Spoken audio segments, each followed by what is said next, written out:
السلام عليكم ورحمة الله وبركاته. إن الحمد لله نحمده ونستعينه ونستغفره ونعوذ بالله من شرور أنفسنا ومن سيئات أعمالنا. من يهده الله فلا مضل له ومن يضلله فلا هادي له. ونشهد أن لا إله إلا الله وحده لا شريك له وأشهد أن محمدا عبده ورسوله. يا أيها الذين آمنوا اتقوا الله حق تقاته ولا تموتن إلا وأنتم مسلمون. يا أيها الناس اتقوا ربكم الذي خلقكم من نفس واحدة وخلق منها زوجها وبث منهما رجالا كثيرا ونساء واتقوا الله الذي تساءلون به والأرحام إن الله كان عليكم رقيبا. يا أيها الذين آمنوا اتقوا الله وقولوا قولا سديدا يصلح لكم أعمالكم ويغفر لكم ذنوبكم ومن يطع الله ورسوله فقد فاز فوزا عظيما. أما بعد فأعوذ بالله من الشيطان الرجيم. بسم الله الرحمن الرحيم. قل لو شاء الله ما تلوته عليكم ولا أدراكم به فقد لبثت فيكم عمرا من قبله أفلا تعقلون. رب اشرح لي صدري ويسر لي أمري واحلل عقدة من لساني يفقهوا قولي رب زدني علما آمين.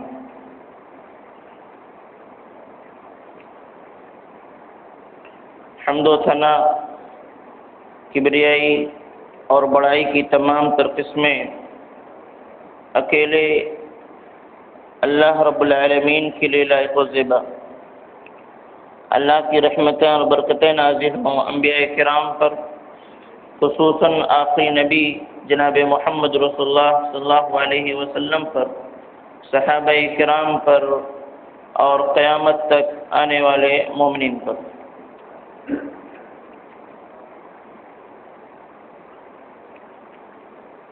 معزز حاضرین،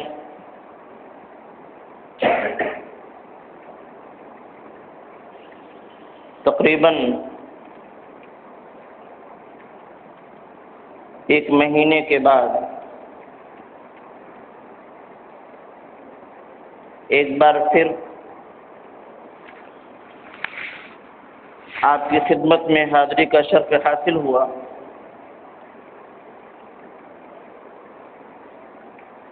اس دوران آپ نے دوسرے علماء کرام سے اہم اور قیمتی باتیں سماعت فرمائی ہوں گی. اللہ سے دعا کریں کہ الہ العالمین انہوں نے علماء کرام کی کوششوں کو کامیاب فرمائے، قبول فرمائے، اور ہم تمام نے جو سنا ہے اس پر عمل کرنے کی توفیق دے. آمین تقبل رب العالمین.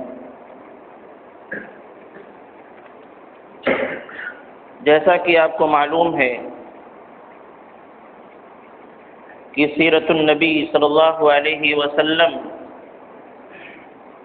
کے حوالے سے یہاں پر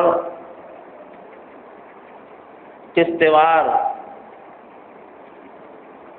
دروس رکھے جاتے ہیں، اور نبی کریم صلی اللہ علیہ وسلم کی سیرت سے متعلق آج الحمدللہ 30واں درس ہے. اس سے پہلے ہم نے بہت کچھ جانا، سنا اور سیکھا ہے کہ اللہ کے نبی صلی اللہ علیہ وسلم جس علاقے میں پیدا ہوئے یا مبعوث کیے گئے اس علاقے کی حالت کیا تھی، بہت تفصیل کے ساتھ یہ باتیں رکھی گئیں. پھر دوسرا مرحلہ آیا نبی کریم صلی اللہ علیہ وسلم کی ولادت سے لے کر کے نبوت کے پہلے کی کیا حالت تھی اس پر گفتگو. تو الحمدللہ یہ اسی کا آخری مرحلہ چل رہا ہے کہ ولادت کے بعد نبی کریم صلی اللہ علیہ وسلم کی نشو و نما کیسے ہوئی، کہاں آپ کی تربیت ہوئی، کن لوگوں نے آپ کی تربیت کی، اور اس دوران اللہ رب العالمین کس طریقے سے آپ کو ایک نبی کے لیے تیار کر رہا تھا کہ آگے چل کر کے آپ نبی ہوں گے، ایک اہم ذمہ داری آپ نبھانے والے ہوں گے، تو اس کے لیے کن کن چیزوں کی ضرورت ہے، اللہ رب العالمین وقفے وقفے سے وہ تمام تر چیزیں، وہ تمام تر اوصاف آپ کے اندر شامل کرتا جا رہا تھا۔ آج کا درس انشاءاللہ ولادت سے لے کر نبوت تک کے حالات کا نچوڑ ہے، خلاصہ ہے۔ انسان بالغ ہونے کے بعد 40 سال کی عمر تک جب پہنچتا ہے، اس کو وہ زندگی یا عمر کا وہ حصہ کہا جاتا ہے کہ اس میں انسان جس بات پر اپنے آپ کو قائم کر لے گیا یا اپنا جو مزاج بنا لے گیا یا جس راستے پہ چل گیا، تو اب 40 سال کے بعد اس راستے کو چھوڑنا اس کے لیے مشکل ہو جاتا ہے۔ یعنی اب وہ پختہ ہو گیا ہے، جو کچھ اپنایا ہے اپنا لیا ہے، جو چھوڑا ہے چھوڑ دیا ہے۔ اب 40 سال کے بعد کہ اب نیا کچھ کرے ایسا بہت کم ہوتا ہے۔ یہ ماہرین نفسیات کا کہنا ہے کہ 40 سال تک کی زندگی جو ہوتی ہے، اس میں انسان بنتا ہے، بگڑتا ہے، آخر میں اپنا ایک مقام بنا لیتا ہے، اور پھر اس کے بعد جیسی اس کی زندگی بن گئی، آگے کی زندگی 40 سال کے بعد ویسے ہی گزرتی ہے۔ اسی لیے انبیاء کرام کو عموماً 40 سال کے بعد ہی نبوت ملی۔ آج کا موضوع ہے ہمارے نبی جناب محمد رسول اللہ صلی اللہ علیہ وسلم کہ جن کا عہد شباب نبوت پر دلیل بن گیا کہ اگر تمام تر چیزیں ہٹا کے رکھ دو، صرف نبی کریم صلی اللہ علیہ وسلم کی جوانی کے جو حالات ہیں، شباب کا جو دور گزرا ہے، اگر اس پر صرف نگاہ رکھا جائے تو آپ کو نبی ماننے میں کسی کو کوئی حرج نہیں ہونا چاہیے۔ اسی لیے اللہ کے نبی صلی اللہ علیہ وسلم کی زبان سے اللہ رب العالمین نے قرآن میں کہلوایا کہ آپ ان سے کہیے فقد لبثت فیکم عمرا، کہ میں تمہارے درمیان اس سے پہلے ایک لمبی عمر گزار چکا ہوں، اس پر تو دھیان دو۔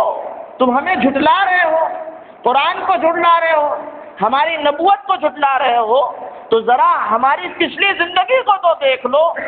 اس زندگی میں تم نے بہت کچھ دیکھا ہمارے سلسلے میں، ہمیں صادق اور امین کہا ہے، آخر کیا وجہ ہے کہ وہ تمام چیزیں بھول رہے ہو؟ انشاءاللہ یہ تمام گفتگو آئے گی، لیکن اس سے پہلے ذرا دیکھیں کہ نبی کریم صلی اللہ علیہ وسلم کا عہد شباب کیسے گزرا، جوانی کی عمر کیسے گزری، اور کس چیز کی بنیاد پر اللہ رب العالمین نے قرآن میں آپ کی نبوت کو پر دلیل بنا دیا کہ اگر ان کے صداقت پر کسی کو شک ہے تو نبی کریم صلی اللہ علیہ وسلم کی جوانی کی عمر کو دیکھ لو، اگر وہ پاکیزہ ہے تو یہ بات بھی پاکیزہ ہے، اس میں سچائی ہے تو اس میں بھی سچائی ہے۔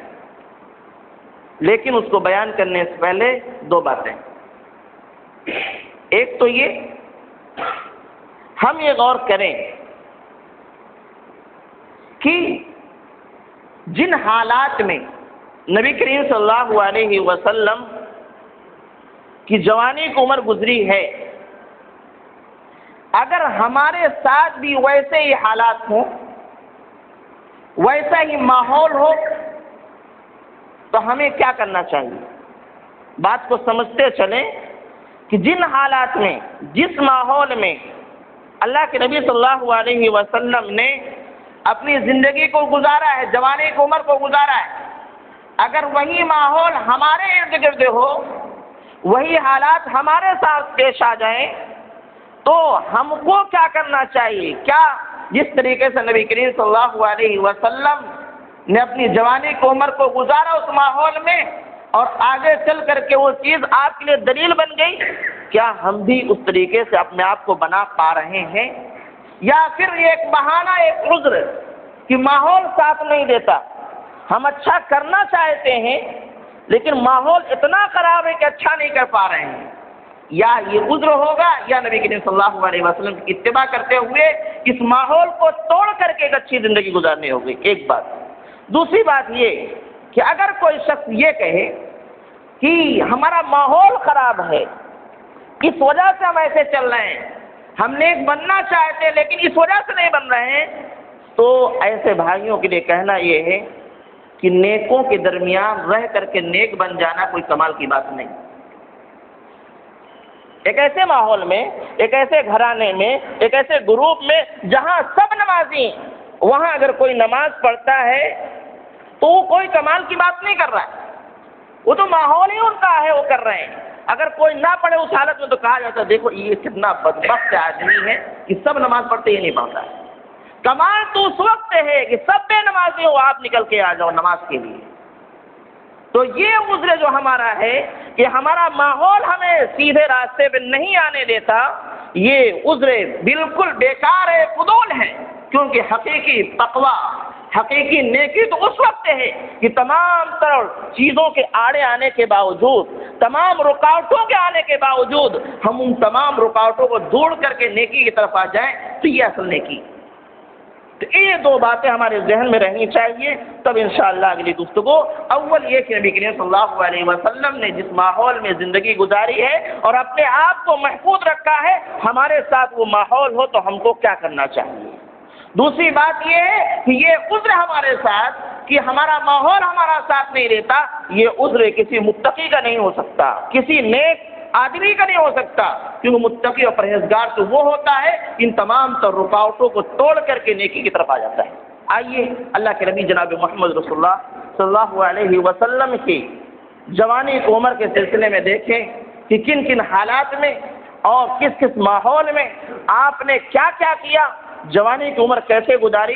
بہت ساری باتیں پچھلے دروس میں گزر چکی ہیں، ان میں سے کچھ باتیں صرف تذکرے کے لیے آئیں گی اور کچھ باتیں ایسی ہوں گی جو واقعات بیان کر کے اس کو واضح کیا جائے گا. اللہ کے نبی جناب محمد رسول اللہ صلی اللہ علیہ وسلم کی جب ولادت ہوئی اس وقت آپ یتیم ہو چکے تھے، آپ کے والد کا انتقال ہو چکا تھا، اور پھر کچھ دنوں کے بعد آپ کی والدہ کا بھی انتقال ہوا، پھر دادا کا انتقال ہوا، اور اس طریقے سے آپ اپنے چچا کی تربیت میں آ گئے، یعنی یتیمی کا یہ دور گزرتا چلا گیا. اور اسی دوران حضرت ساجر اللہ تعالی عنہا کا حضرت مائی حلیمہ سعدیہ کا دودھ پینے کے لیے آپ کو جو ہے دوسرے صحرا میں لے جایا گیا جہاں آپ کی تربیت ہوئی. اس ماحول میں، یتیمی کے ماحول میں، صحرا کے ماحول میں آپ کی تربیت ہوئی. اور جب آپ جوان ہو جاتے ہیں، جب آپ بالغ ہو جاتے ہیں، اس وقت آپ کی عجیب کیفیت ہے. عموماً ایک انسان جب بلوغت کو پہنچتا ہے تو اس کے اندر شرارت ہوتی ہے، چنچلا پن ہوتا ہے، وہ چیختا ہے، چلاتا ہے،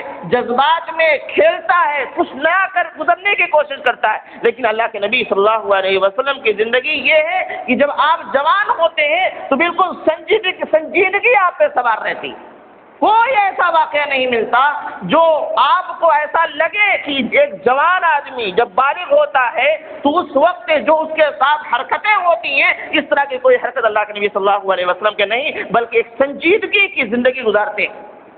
اور اس ماحول میں مکہ کے اندر آپ جانتے ہیں ایک ایک چیز کو لیجیے، وہاں کی ایک ایک برائیوں کے لیجیے. مثال کے طور پر وہاں پر نظر بازی، عشق بازی اور لڑکیوں کے ساتھ ایسا ویسا کرنا، زناکاری، بدکاری عام ہے. لیکن کوئی ایک واقعہ کوئی پیش کر دے اس ماحول میں جہاں پورے کے پورا معاشرہ ایسا تھا جو زناکاری میں لت پت تھا، اس ماحول میں نبی کریم صلی اللہ علیہ وسلم نے کسی لڑکی کی طرف نظر بد اٹھا کے دیکھا.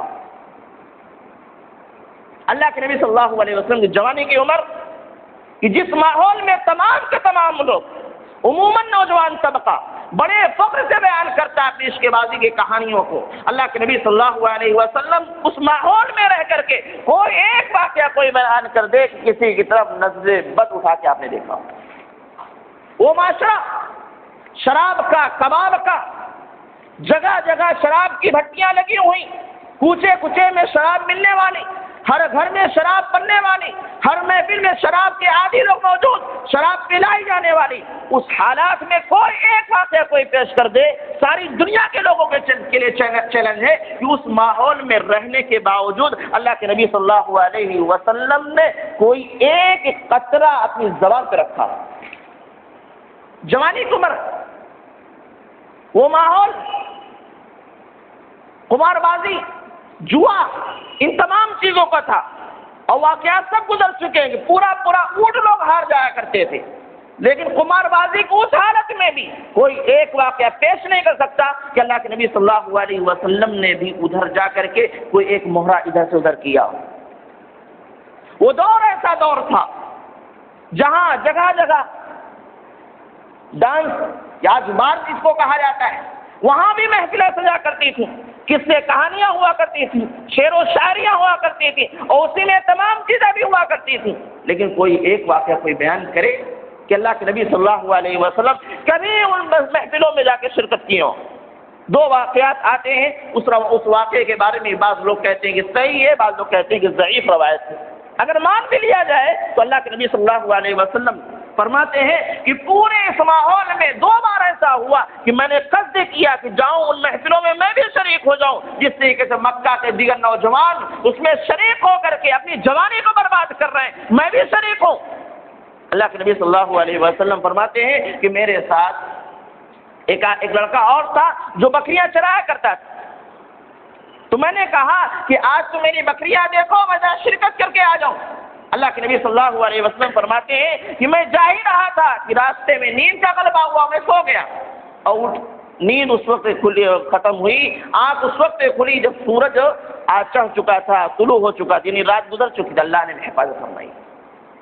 ایک اور روایت ایسے ہی، لیکن دونوں روایتوں کے سلسلے میں امام ذہبی اور امام حاکم کہتے ہیں صحیح ہے، لیکن امام ابن کثیر رحمہ اللہ فرماتے ہیں صحیح۔ بہرحال چھوڑ دو ان تمام باتوں کو صحیح اور ضعیف، اگر کوئی اس کو صحیح بھی مانتا ہے تو کوئی یہ نہیں کہہ سکتا کہ اللہ کے نبی صلی اللہ علیہ وسلم ان تمام حالات میں جہاں اس طرح کی مجلسیں لگتی ہوں، لوگ فخر کے ساتھ بیٹھتے ہوں، کوئی ایک واقعہ ہو جہاں آپ کے بیٹھے ہو، کبھی ارادہ کیا تو اللہ نے حفاظت فرمائی۔ اسی طریقے سے جہاں سود حد سے زیادہ، تجارت کا معاملہ ایسا کہ سارا معاملہ سود ہی پر تھا، سب کچھ سود پر تھا، اللہ کے نبی صلی اللہ علیہ وسلم کسی سے ایک پائی سارا زیادہ تر لوگ ایسے سود لے کر دے کر اسی وہی ان کا دھندا تو وہی کھاتے تھے۔ اللہ کے نبی صلی اللہ علیہ وسلم نے بکریاں تو چرا لی ہیں، لیکن سود لینا دینا یا سود پر قرض دینا، سود پر قرض دینا یہ نہیں کیا ہے۔ وہ معاشرہ ایسا معاشرہ جہاں پر بت پرستی عام تھی، شرک عام تھا، جو جب دیکھو تب جو بت کو سجدہ کیا جا رہا ہے، بت کی پوجا ہو رہی ہے، شرک ہو رہا ہے، لیکن کوئی ایک واقعہ بتا دے، پورا گھرانہ کر رہا ہے، خاندان والے کر رہے ہیں، میلے ٹھیلے میں شرکت کر رہے ہیں، لیکن کوئی ایک واقعہ کوئی پیش کر دے کہ اللہ کے نبی صلی اللہ علیہ وسلم نے کبھی سجدہ تو چھوڑو، دل سے کبھی رضامندی کا اظہار کیا ہو کہ یہ چیزیں اچھی ہیں، بلکہ آپ نے بعض اوقات پر منع کیا، میں ان کی قسمیں نہیں کھاتا، میں ان کے سجدے نہیں کرتے، ان پر چڑھایا ہوا میں نہیں کھاتا، یہ تمام چیزیں غلط ہے۔ اللہ کے نبی صلی اللہ علیہ وسلم اس ماحول میں جہاں شرک ہی شرک تھا، اس ماحول میں آپ اللہ کے نبی صلی اللہ علیہ وسلم اس طریقے سے اپنے آپ کو بچا رہے تھے، جہاں ڈاکہ زنی، چوری، چماری، قتل و غارت گیری، جنگ و جدال عام سی بات تھی، لوگ فخریہ یہ کام کیا کرتے تھے،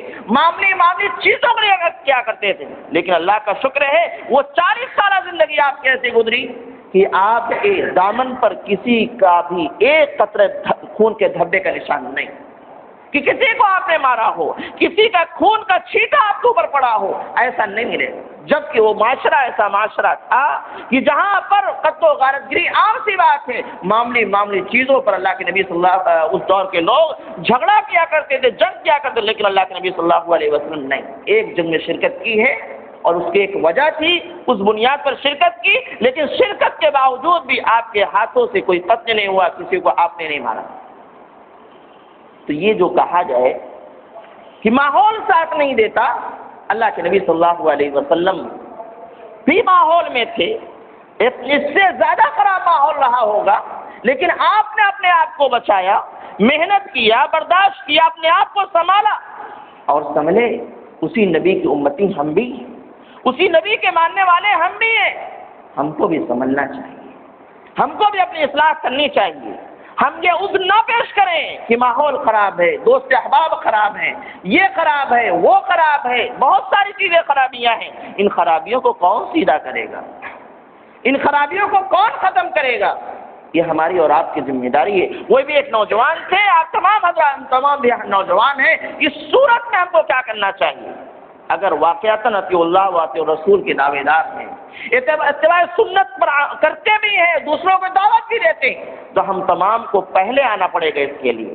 ہم تمام کو اپنی اصلاح پہلے کرنی پڑے گی، ہم تمام کو یہ ماحول پہلے توڑنا پڑے گا، اس کے بعد دوسروں کو ہم دعوت دیں گے۔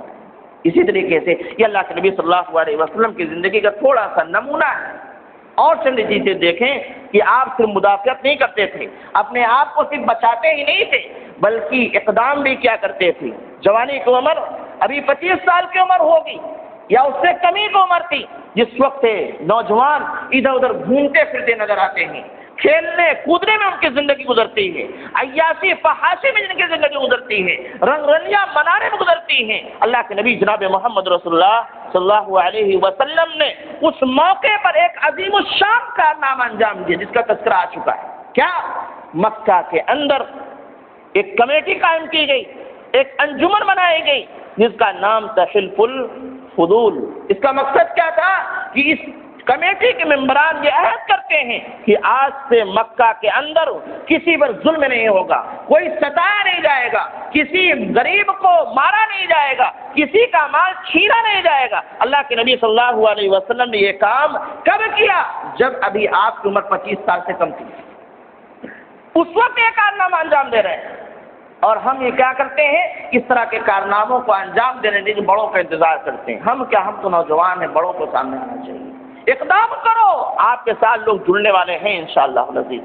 اللہ کے نبی صلی اللہ علیہ وسلم نے اس حلف الفضول، اس انجمن، اس کمیٹی کی اہمیت کو بعد میں بھی اجاگر کیا۔ نبوت کے بعد بھی آپ نے کہا کہ میں قسم کھاتا ہوں کہ اگر اس کے بدلے میں ہمیں سرخ اونٹ دیے جائیں اور یہ کہا جائے کہ اس عہد کو توڑ دو تو میں سرخ اونٹ کو ٹھکرا دوں گا، اس عہد کو اپنا لوں گا۔ اور آج بھی اگر اس طرح کی کمیٹی میں مجھے کوئی دعوت دے تو میں آنے کو تیار ہوں۔ حالانکہ اس کمیٹی میں مسلم اور غیر مسلم سبھی تھے، کفار مکہ تھے، لیکن مقصد میں ایک تھا۔ تو اس سے یہ عبرت ملتی ہے کہ نوجوانی کی عمر بھی یہ کام کرنے کی ضرورت ہے، اور اس میں یہ نہ دیکھا جائے کہ کون کون لوگ ہیں، کس مسلک کے لوگ ہیں، کس منہج کے لوگ ہیں، کس مذہب کے لوگ ہیں، یہ نہیں۔ یہ دیکھو مقصد کیا ہے، اس مقصد کے حصول کے لیے اگر نیک مقصد ہے تو شرکت کرو، اس کو تقویت دو، چاہے اپنے ہو یا غیر ہو، سے نہیں، مقصد دیکھ کر کے۔ اللہ کے نبی صلی اللہ علیہ وسلم نے شرکت کی، اور دیکھیے یہ اللہ کے نبی صلی اللہ علیہ وسلم کی جوانی کی عمر۔ اور پھر یہی نہیں، آج کا جوان 20-22 سال کی عمر ہوتی ہے تو اپنے اوپر کوئی ذمہ داری لینے کو تیار نہیں ہوتا۔ جب تک باپ کما رہا ہے اس کو کھانے کی کوشش کرتا ہے۔ اللہ کے نبی جناب محمد رسول اللہ صلی اللہ علیہ وسلم نے اپنے طور پر تجارت کا پیشہ اپنایا، کما کر کے کھانے کا یہ جذبہ، یہ ہنر حاصل کیا، اور آنے والی امت کو یہ بتلا دیا کہ لوگوں جو کچھ ہے سب سے بہترین کمائی وہ کمائی ہے جو انسان اپنے ہاتھوں سے کمائے۔ اللہ کے نبی صلی اللہ علیہ وسلم سے پوچھا گیا اَيُّ الْكَسْبِ أَفْضَلُ، سب سے بہترین کمائی کون؟ اللہ کے نبی صلی اللہ علیہ وسلم نے فرمایا جو کچھ تمہارے ہاتھ نے کمایا ہے، اپنے ہاتھ کی کمائی۔ اللہ کے نبی صلی اللہ علیہ وسلم جوانی کی عمر 25 سال کی عمر تھی، اللہ کے نبی صلی اللہ علیہ وسلم تجارت کے لیے نکلے۔ اور کیا طریقہ تھا؟ مکہ کے جو بڑے بڑے تجار تھے، بڑے بڑے مالدار تھے، ان کے مال کو لے کر کے سفر کرتے، اور سفر کرنے کے بعد اس میں سے جو منافع ہوتا اس کا بٹوارا ہو جاتا۔ کس طریقے سے انہوں نے تجارت کے یہ بھی دیکھنے کی ضرورت ہے۔ آج زیادہ تر نوجوان تجارت کرتا نہیں، اور جو کرتے ہیں کیسے کرتے ہیں یہ بھی حقیقت ہمارے سامنے آیا ہے۔ ہم ماحول میں ڈل جاتے ہیں کہ ہمارا ماحول ایسا ہی ہے۔ اللہ کے نبی صلی اللہ علیہ وسلم نے تجارت کیا، اور جن لوگوں نے آپ کے ساتھ معاملہ کیا، آپ کو مال دے کر بھیجا، چاہے حضرت صاحب ہو یا اسی طریقے سے ان کے بیٹے ہو قیس بن صاحب، یا اسی طرح حضرت خدیجہ اللہ تعالی عنہا، یہ تمام لوگوں نے اپنے مال کو دے کر اللہ کے نبی صلی اللہ علیہ وسلم کو بھیجا تھا۔ اور جب آپ کے معاملے کو دیکھا تو جو لقب دیا اس لقب کو یاد رکھ لو، یہی جان ہے، یہی روح ہے تجارت کی۔ جو لقب دیا معاملہ کرنے کے بعد، تجارت کے منافع آنے کے بعد جو آپ کو خطاب ان لوگوں نے دیا، وہ خطاب لے لو، اپنانے کی کوشش کرو، یہی تجارت کی روح ہے۔ کیا خطاب دیا؟ امین، تاجر امین، ایسا تاجر جو امانت دار ہے، اور امانت کا لفظ آ گیا اور کسی کے اندر شامل ہو گیا تو کوئی بھی تجارت ہو، کوئی بھی لین دین ہو، اس میں جھوٹ نہیں، اس میں وعدہ خلافی نہیں، اس میں لوٹ کھسوٹ نہیں، اس کا مارنا نہیں، اس کا دبانا نہیں، یہ تمام چیزیں خارج ہو جاتی ہیں۔ اور نہ ہی محنت میں کمی ہے۔ امانت دار آدمی وہ سوچتا ہے ہم کو امین بنا کے دیا گیا ہے کہ یہ تجارت کرو، اس سلسلے میں اگر ہم نے کچھ کوتاہی کی تو اللہ سے گرفت ہوگی، تو وہ اپنی محنت میں بھی سستی نہیں کرتا، اس میں بھی خیانت نہیں۔ امانت دار تاجر بننے کی ضرورت ہے۔ آج اپنے بھائیوں سے کہیے کہ بھائی سچ بولا کرو، سارا معاملہ سچائی بھی کیا کرو۔ تو ہم کو سناتا ہے کہ مولانا اس دور میں آپ کہاں جی رہے ہیں، آپ کہاں جی رہے ہیں؟ اس ماحول میں تجارت وہ بھی سچائی کے ساتھ، جھوٹ نہ آنے پائے، وعدہ خلافی نہ آنے پائے، اس کا نہ دبایا جائے، یہ ہو ہی نہیں سکتا، یہ بیوقوفی کی بات۔ اللہ کے نبی صلی اللہ علیہ وسلم جس ماحول میں یہ کارنامہ انجام دے رہے تھے، کیا وہ ماحول آج کے ماحول سے اچھا تھا؟ کیا اس میں سب سچے لوگ تھے؟ کیا اس میں سب وعدہ کا وفا کرنے والے لوگ تھے؟ کیا اس میں سود لینے والے نہیں تھے؟ سارا معاملہ تو سود پہ ہوا کرتا تھا، لیکن ان حالات میں اللہ کے نبی صلی اللہ علیہ وسلم نے تجارت کیا اور امانت داری کے ساتھ تجارت کیا۔ اور اسی لیے حضرت خدیجہ اللہ تعالی عنہا نے جب اپنا مال دے کر بھیجا تو انہوں نے سب سے آخر میں بھیجا تھا۔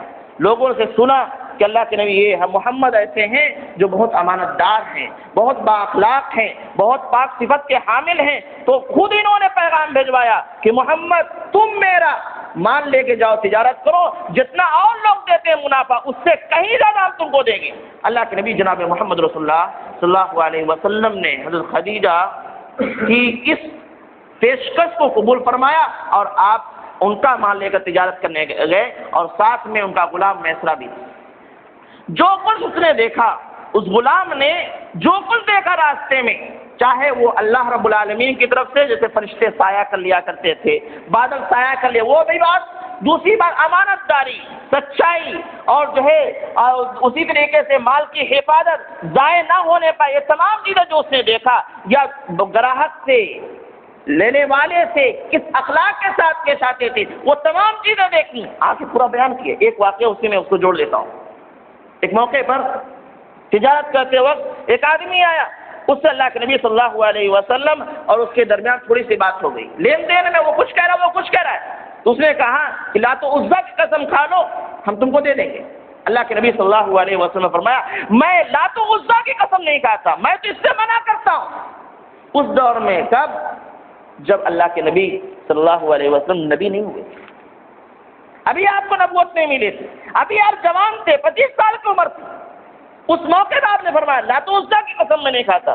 میں بڑے افسوس کے ساتھ کہنا چاہتا ہوں، بہت سارے بھائی ہیں، واقعہ ہوا ہے، اسے تھوڑا سا ذکر کر دیتا ہوں۔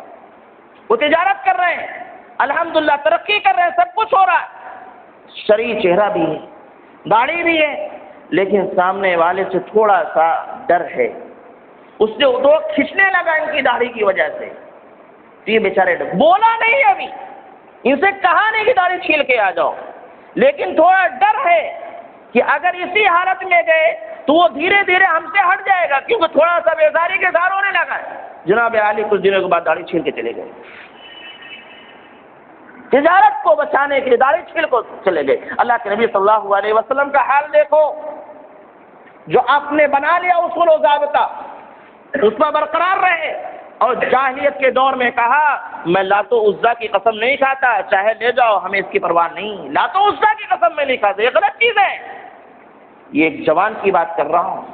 اللہ کے نبی صلی اللہ علیہ وسلم کی تمام واقعات کو دیکھ کر کے میسرہ آئے اور حضرت خدیجہ رضی اللہ تعالی عنہا سے سارا واقعہ بیان کیا۔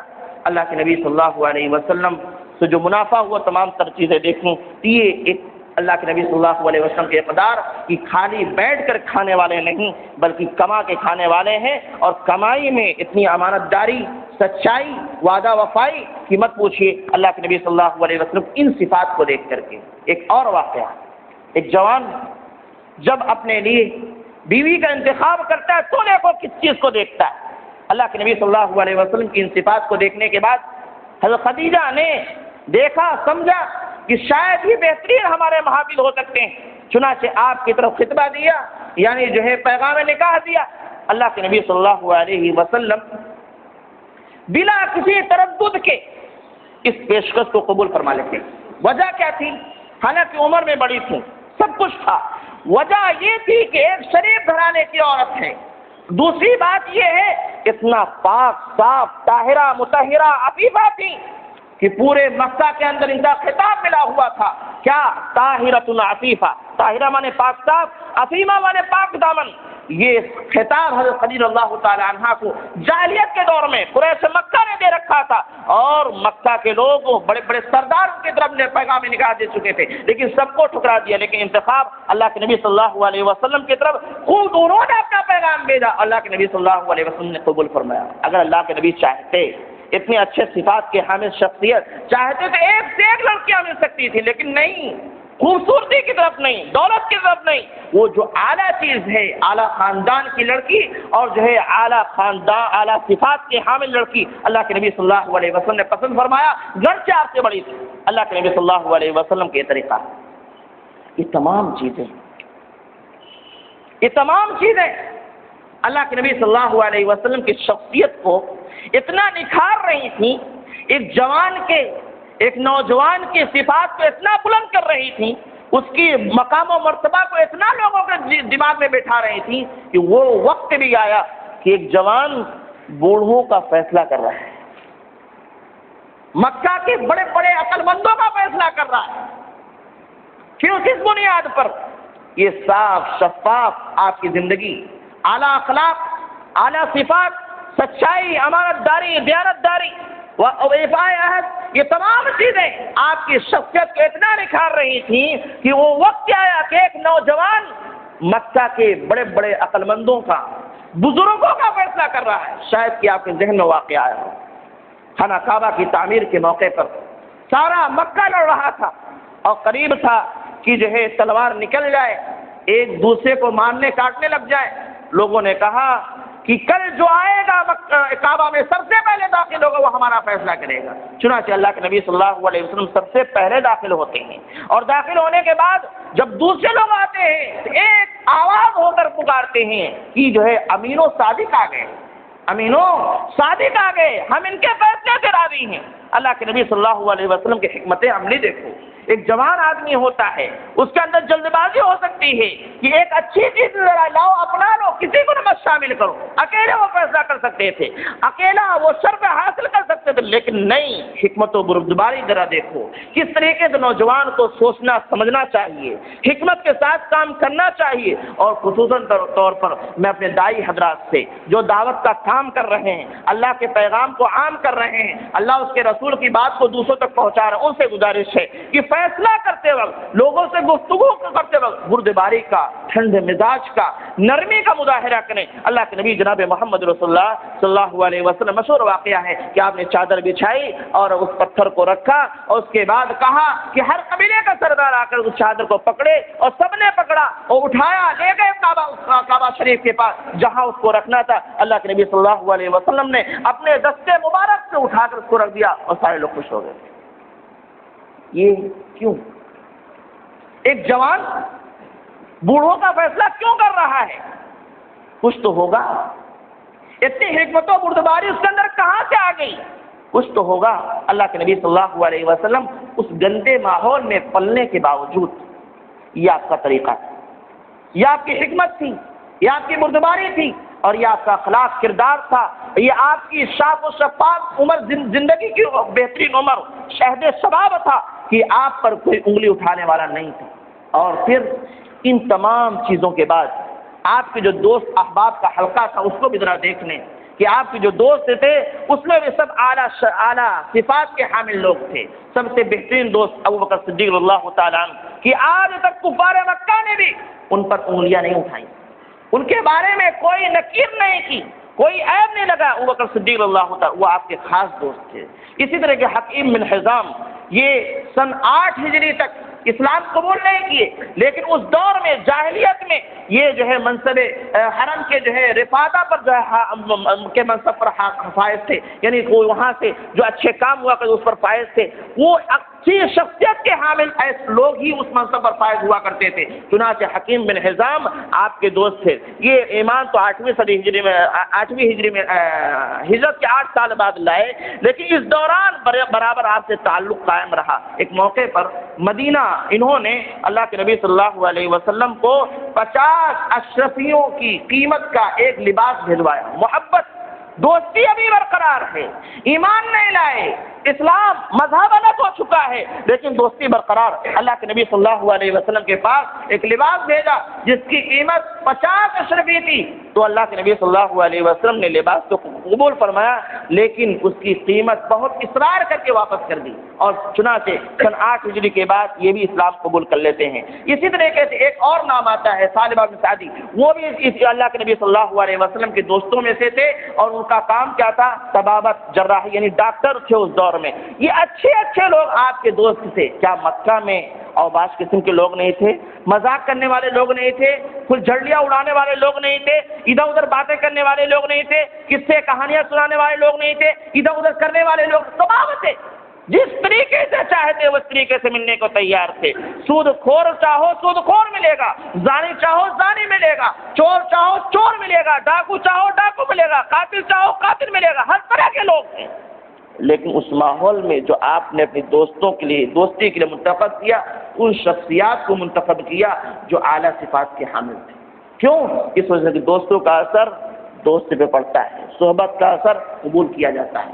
اس بنیاد پر اللہ کے نبی صلی اللہ علیہ وسلم نے دوستوں کا بھی انتخاب کیا. تو ایسے لوگ آج ہم بھی نوجوان ہیں، ہمارے بھی دوست ہیں، ہم بھی ذرا سا دیکھیں، غور کریں کہ ہمارے دوستوں میں کیسے کیسے لوگ ہیں، اور پھر ہم نے ان کے ساتھ کیا کیا کیا. ان تمام پہلوؤں پر غور. ایک چیز اور آخری بات یہ کہ اللہ کے نبی صلی اللہ علیہ وسلم تجارت سے، گھر کی دیکھ بھال سے اور بہت ساری چیزوں سے، دوستوں کے ساتھ بیٹھنے سے، لوگوں کی خدمت کرنے سے، ان تمام چیزوں سے جب فارغ ہو جاتے، وقت بچتا تو کیا کرتے؟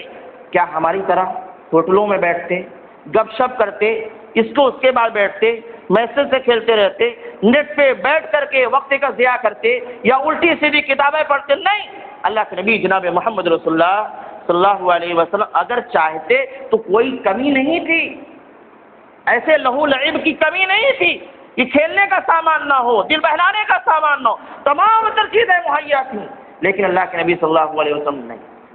آپ نے کیا جو خالی وقت بچتا تھا اپنے وہ وقت نکال کر کے مقام حرا پر، غار حرا تشریف لے جاتے. وہاں اللہ رب العالمین کی عبادت جس طریقے سے آپ کو معلوم تھی کرتے تھے، اور حقیقت کی تلاش میں، سچائی کی تلاش میں، لوگوں کی ہدایت کی تلاش میں، تاکہ معاشرہ بدل جائے، اس سچائی کی تلاش میں آپ وہاں غور و فکر کیا کرتے تھے. ایک نوجوان اگر جس کو قوم کی فکر ہو، آج بہت سارے لوگ ملیں گے اپنے آپ کو سماج سیوک کہلانے کو تیار ہیں، سماجی کارکن کا ٹائٹل لگوانے کو تیار ہے، لیکن کبھی سنجیدگی سے غور کرنے کے تیار نہیں کہ کیا معاشرے کا یہ معاملہ، معاشرے کی یہ حالت، یہ بری حالت سدھر سکتی یا نہیں سدھر سکتی، اس پر غور کرنے کے تیار نہیں. اللہ کے نبی صلی اللہ علیہ وسلم ان ہوٹل بازی سے اور جو ہے گپ شپ کرنے کو چھوڑ کر کے جا کر کے غار حرا میں بیٹھ کے غور و فکر کیا کرتے تھے اور عبادت کیا کرتے تھے. اتنا سب کچھ ہونے کے باوجود اگر ہم ایک بات کہتے ہیں، ہم میں سے کوئی ایسا نوجوان ہو،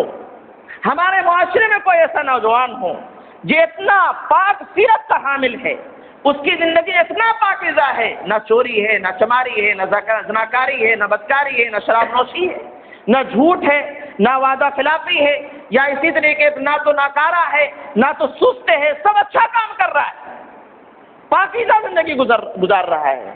اگر 40 سال گزرنے کے بعد وہ ہم سے کہے، کوئی ایک بات کا دعویٰ کرے کہ ہمارے پاس یہ بات آئی، تو اس کو جھٹلانے کے لیے کئی بار سوچیں گے.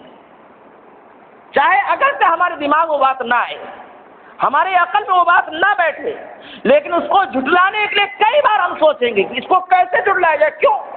اس وجہ سے کہ اس کی اتنی لمبی زندگی ہمارے درمیان ہے۔ اللہ رب العالمین نے اسی چیز کو، آپ کی اسی زندگی کو، پاکیزہ سیرت کو، پاکیزہ نوجوانی کی عمر کو، شہد شباب کو نبوت پر دلیل بنایا۔ کس موقع پر؟ اللہ کے نبی جناب محمد رسول اللہ صلی اللہ علیہ وسلم نے قرآن کریم جب کفار مکہ پر پیش کیا، وَإِذَا تُتْلَىٰ عَلَيْهِمْ آيَاتُنَا بَيِّنَاتٍ قَالَ الَّذِينَ لَا يَرْجُونَ لِقَاءَ نَأْتِي بِقُرْآنٍ غَيْرِ هَٰذَا أَوْ بَدِّلْهُ۔ جو اللہ کے نبی صلی اللہ علیہ وسلم نے ان پر اللہ رب العالمین کی آیتوں کی تلاوت فرمائی، تو جو لوگ ہماری ملاقات کا یقین نہیں رکھتے، یعنی کافر لوگ، انہوں نے کہا کہ اے محمد اس قرآن کے علاوہ کچھ اور لے آؤ۔ یہ قرآن، اس کو جھلانے کی تو طاقت نہیں، لیکن چونکہ سارا معاملہ ہمارے خلاف آ جا رہا ہے، لہذا اس کے خلاف، اس کے علاوہ کوئی قرآن لے کے آؤ، او بدلہ، یا اسی میں کچھ تبدیلی کر دو، تھوڑا نرمی کر دو۔ اللہ کے نبی صلی اللہ علیہ وسلم کی طرف اللہ نے فرمایا، آپ فرما دیجئے کہ میں اپنی جانب سے اس بات کا بالکل مکلف نہیں کہ کچھ کر سکوں، کوئی اختیار مجھے نہیں۔ اللہ نے جو دیا، ان اتبع الا ما یوحى الی، میں تو صرف وہی کی اتباع کروں، جو اللہ کہتا وہی میں کر رہا ہوں۔ اپنی تو انی اخاف ان عصیت ربی عذاب یوم عظیم، اور میں ڈرتا ہوں کہ اگر میں نے اپنے رب کی نافرمانی کی تو ایک بڑے دن کا عذاب مجھ پر آ جائے گا۔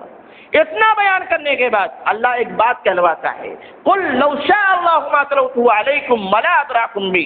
اے اللہ کے نبی صلی اللہ علیہ وسلم آپ فرما دیجئے کہ اگر اللہ نہ چاہتا تو یہ آیتیں میں آپ پر پیش ہی نہ کرتا، میں قرآن پڑھتا ہی نہیں، ولا ادراکم بی، اور نہ ہی اس کی تعلیم میں تم کو دیتا۔ اتنا کہنے کے بعد اللہ کے نبی صلی اللہ علیہ وسلم ایک بات بڑے پیار سے کہنا چاہتے ہیں کہ اگر آپ کو کچھ شک ہے، آپ کے میرے سچے ہونے میں شک ہے، ان باتوں میں کی سچائی میں شک ہے کہ میں غلط ہوں، فقد لبثت فیکم عمرا من قبل افلا تعقلون، کہ میں نے آپ کے درمیان اس سے پہلے ایک لمبی عمر گزاری، 40 سال کا عرصہ گزر چکا ہے، اور آپ نے خود ہمیں صادق کا خطاب دیا، امانت دار کا خطاب دیا، اور اس کے باوجود آپ غور نہیں کرتے کہ جو شخص اتنا امانت دار، اتنا سچا، جو ہماری باتوں میں آپس کی گفتگو میں جھوٹ نہیں بولتا، وہ اللہ پر کیسے جھوٹ بول سکتا؟ افلا تعقلون، سوچتے نہیں ہو؟ افلا تعقلون۔ اور اللہ کے نبی نے آگے فرمایا فمن اظلم ممن افترى، اللہ نے فرمایا فمن اظلم ممن افترى اللہ كذبا او كذب بآياته، اس شخص سے بڑھ کر ظالم کون ہو سکتا ہے جو اللہ پر جھوٹ باندھے۔ اگر میں یہ کہتا ہوں کہ یہ اللہ کا پیغام ہے اور تم مجھے جھوٹا مانتے ہو، تو آؤ فمن اظلم ممن افترى اللہ كذبا، اس شخص سے بڑھ کر ظالم کون ہوگا جو اللہ پر جھوٹ باندھے، وَكَذَّبَ بِآيَاتِهِ، اور اس شخص سے بھی بڑھ کر ظالم کون ہوگا جو اللہ کی آیتوں کا انکار کرنے والا ہو۔ یعنی اگر ان باتوں کو بیان کرنے میں جھوٹا ہوں، اللہ پر جھوٹ باندھ رہا ہوں، تو میں بھی سب سے بڑا ظالم، اور اگر یہ باتیں سچی ہیں اور تم جھٹلا رہے ہو، تم سب سے بڑے ظالم۔ إِنَّهُ لَا يُفْلِحُ الْمُجْرِمُونَ، اور اللہ رب العالمین مجرموں کو فلاح نہیں دے گا، کامیاب نہیں کر دے گا، اللہ فیصلہ کرنے والا ہے۔ اس طریقے سے اللہ کے نبی صلی اللہ علیہ وسلم نے، اللہ رب العالمین نے آپ کی زندگی کو آپ کی نبوت پر دلیل بنا کے پیش کیا کہ تم مانو یا نہ مانو، قرآن کی سچائی کو مانو یا نہ مانو، قرآن ایک معجزہ ہے اس کو مانو یا نہ مانو، لیکن نبی کی زندگی تمہارے درمیان گزری ہے، سچائی کی زندگی، تمہیں اقرار ہے، امانت دار ہے، سب کچھ ہے، تو کم از کم اس کی زندگی کو دیکھتے ہوئے تو مان لو۔ اس طریقے سے اللہ رب العالمین نے دلیل بنا دیا۔ اللہ سے دعا ہے کہ نظر عمل کی توفیق دے۔ الہ العالمین ہم تمام کو نبی کریم جناب محمد رسول اللہ صلی اللہ علیہ وسلم کی سیرت کے مطابق زندگی گزارنے والا بنا، ہمیں علم حاصل کرنے والا بنا، آپ کی زندگی کے بارے میں جاننے کی توفیق دے، اور آپ ہی کے نقش قدم پہ چلنے کی توفیق دے۔ آمین تقبل رب العالمین۔ السلام علیکم ورحمۃ اللہ وبرکاتہ۔